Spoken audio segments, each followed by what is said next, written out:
हम चना सैलेड बनाएंगे जो बहुत अच्छा टेस्टी बनता है। तो आइए आप भी बनाइए और देखते हैं ये कैसे बनता है। चना सैलेड बनाने के लिए हमने ये चने पहले भिगो कर रख लिए थे 1 घंटे के लिए, फिर इनको बॉईल कर लिए इस तरह।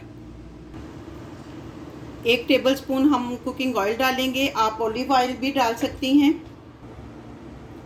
ये ज़ीरा 1 पिंच डालेंगे हम। 1 टेबलस्पून गार्लिक है।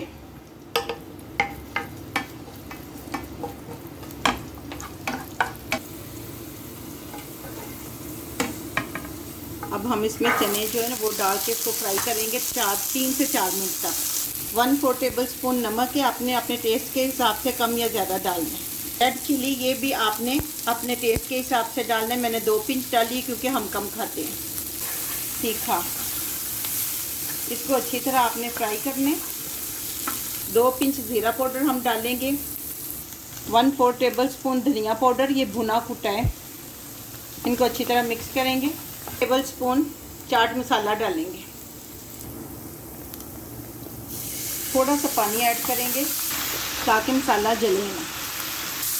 चने फ्राई हो चुके हैं, अब फ्लेम को हम ऑफ करेंगे और इसको ठंडा होने के लिए रखेंगे। जब तक हमारे चने ठंडे होते हैं तो हम उस वक्त तक 2 खीरे हमने लिए, इनको सारी चीज़ों को हम काट लेंगे। 1 प्याज है, 2 टमाटर, 3 सब्ज़ मिर्चें हैं, इनको हम छोटा छोटा बारीक बारीक काट लेंगे।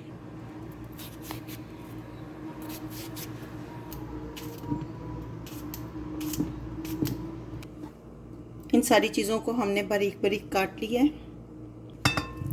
इन सबको एक बाउल में डालेंगे। ये चने ठंडे हो चुके हैं तो अब हम इनको ऐड करेंगे। सब्ज़ धनिया जो है वो ऐड करेंगे, लेकिन ज़्यादा नहीं डालना क्योंकि जब ज़्यादा मुंह में आता है तो फिर अच्छा नहीं लगता। इन सब चीज़ों को अच्छी तरह मिक्स करना है। पहले 2 टेबलस्पून लेमन जूस डाल दें आप।